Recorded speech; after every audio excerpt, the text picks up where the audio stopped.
మహాత్మా జ్యోతిరావు పూలే 134వ వర్ధంతిని పురస్కరించుకుని నెల్లూరు జిల్లా వైఎస్ఆర్ కాంగ్రెస్ పార్టీ అధ్యక్షులు కాకాని గోవర్ధన్ రెడ్డితో కలిసి జ్యోతిరావు పూలే చిత్రపటానికి పుష్పాంజలి ఘటించి నివాళులర్పించారు. ఈ కార్యక్రమంలో నెల్లూరు రూరల్ నియోజకవర్గం వైఎస్ఆర్ కాంగ్రెస్ పార్టీ ఇన్ఛార్జ్ ఆనం విజయ్ కుమార్ రెడ్డి పాల్గొన్నారు. ఈరోజు ఈ దేశం గర్వించదగినటువంటి మహా వ్యక్తి, సంఘ సంస్కర్త, పేద బడుగు వర్గాల ఉన్నతికి నిరంతరం ఆయన ఉన్నంత కాలం పాటుపడినటువంటి వ్యక్తి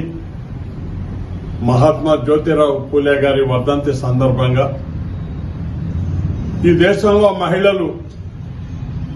తప్పనిసరిగా విద్య అందుబాటులోకి తీసుకురావాలి వాళ్ళకే అని చెప్పి స్త్రీలకు విద్యను దగ్గర చేసినటువంటి ఆ పుణ్య దంపతులు ఈరోజు వాళ్ళందరి ఆలోచనల ఆదర్శం తీసుకొని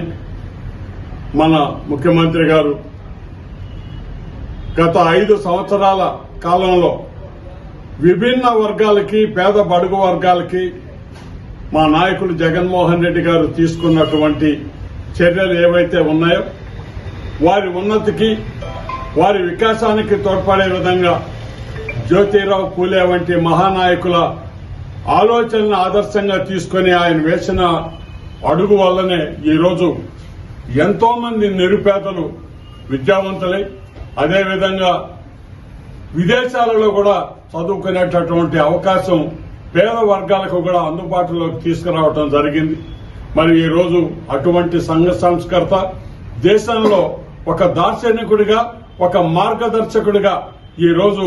మన ముందు ఉన్నటువంటి మహాత్మా జ్యోతిరావు పూలే గారి వర్ధంతి సందర్భంగా